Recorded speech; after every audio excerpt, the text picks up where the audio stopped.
I apologize for getting my video out so late this morning, but Christmas is Wednesday and Mama's busy.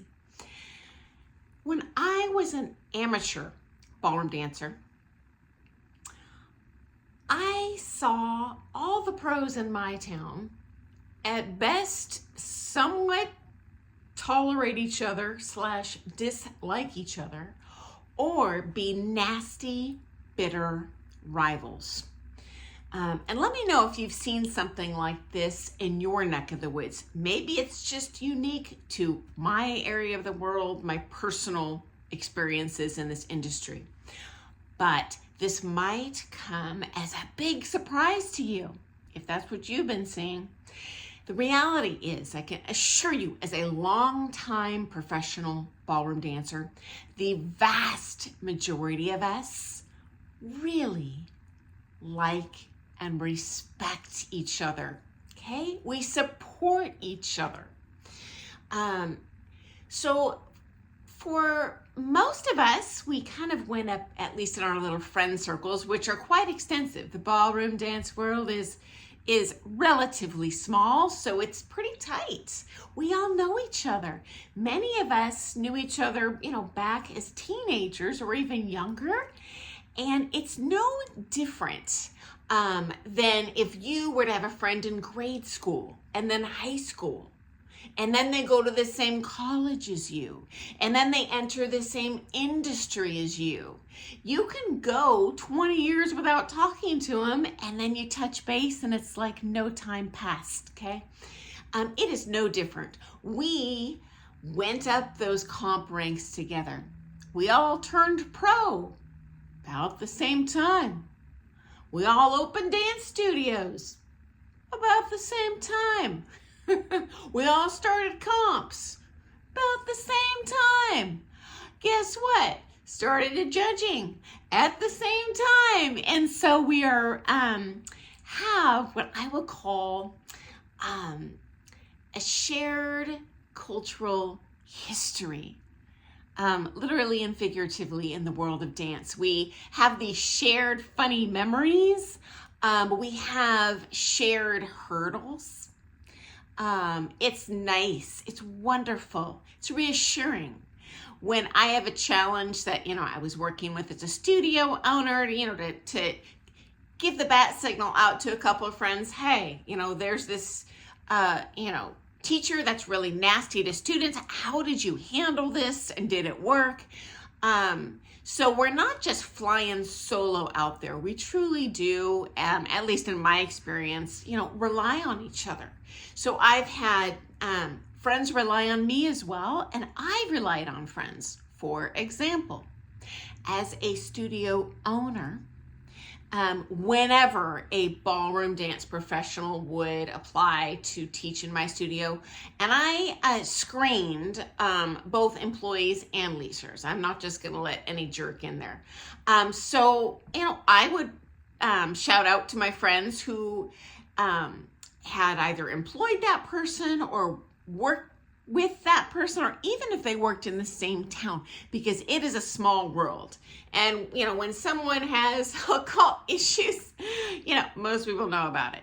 And so, for example, in one case, I had friends, when I asked about this certain professional couple, they said, oh my gosh, first of all, they skipped town and didn't pay $1,000 in floor fees. Second of all, they were a real pain in the butt to their studio owner, constantly complaining, trying to triangulate everyone there against each other, etc. So that honest feedback helped me make good decisions for my studio and for my local dance community. Now, I don't know if this is the same in your area of the world or even your state, but in my state, we aren't supposed to, as a business owner, as an employer, share anything about kind of the history of that, individual problems of an employee, other than we do have legally the freedom to say that person is ineligible for rehire. Okay, now I'm not saying it's ethical, but I'm just being honest here, friends. when we are lifelong friends, we're being honest with each other, and we're just gonna spell it out like it is. They're a gem. This is how much clientele they have. I legal? No. Ethical?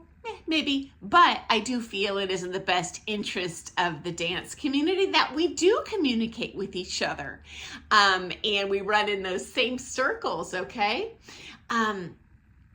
Secondly, my friends likewise have reached out to me for support or suggestions.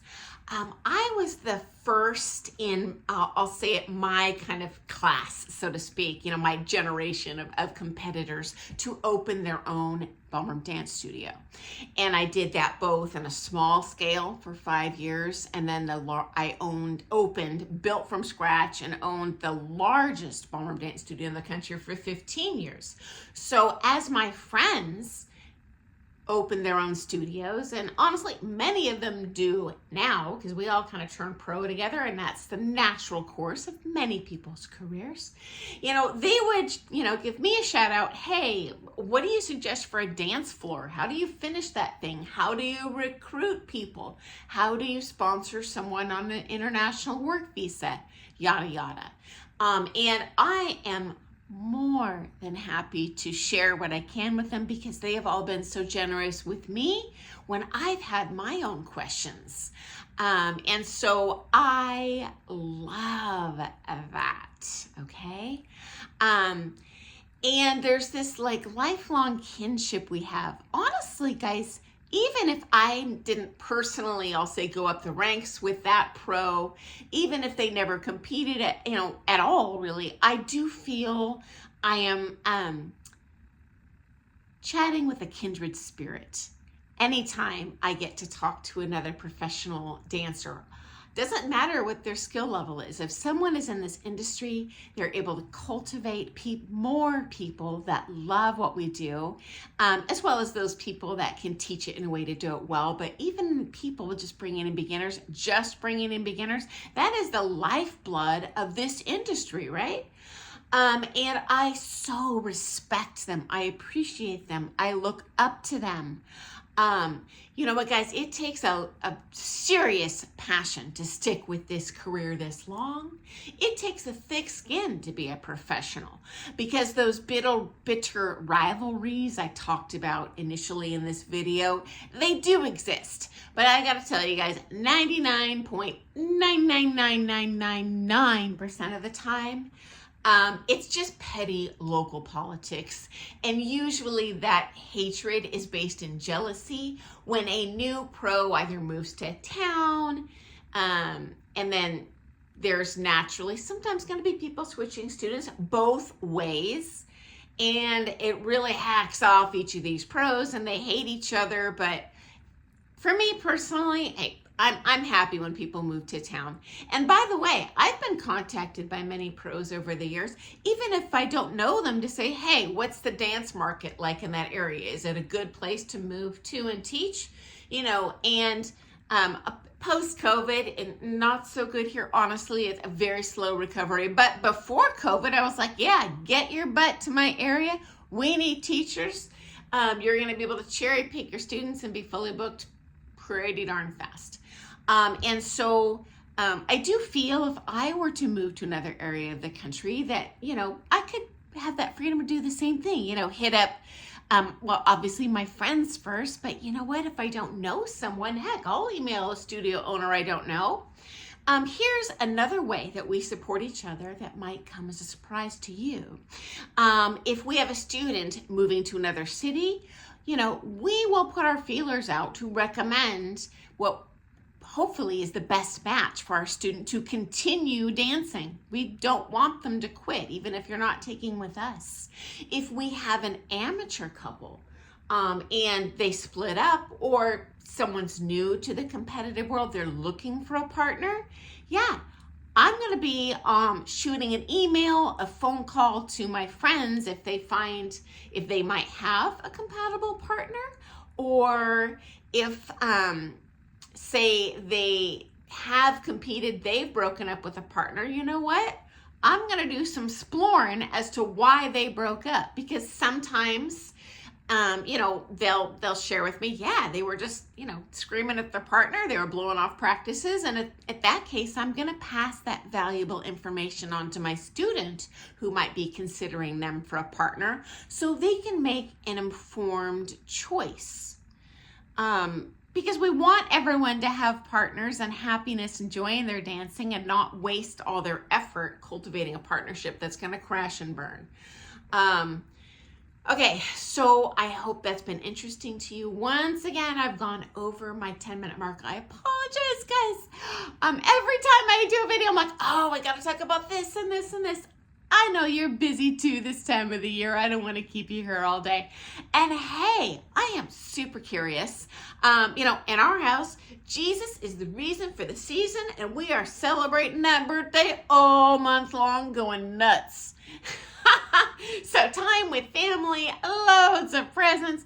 The house looks like Santa threw up in it. It's just crazy. Christmas lights, decorations, all over the place. And so it's just fun. But realistically, this day and age, Christmas is also a secular holiday. And actually, I do know some Christian families don't even celebrate it because of, what they feel are the pagan etymologies. And anyway, for me, I just love any excuse to dress up, to have fun, to give presents, to be with my family, who I love. My husband's family is wonderful too. Hey, I'll eat that up.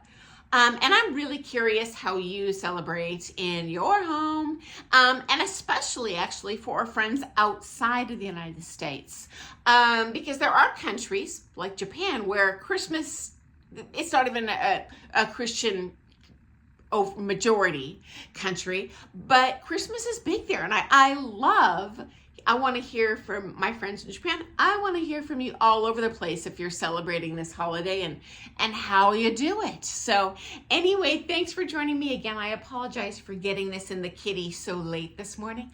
I'll see you first thing tomorrow though for some more things ballroom dance. Happy dancing. Doodles.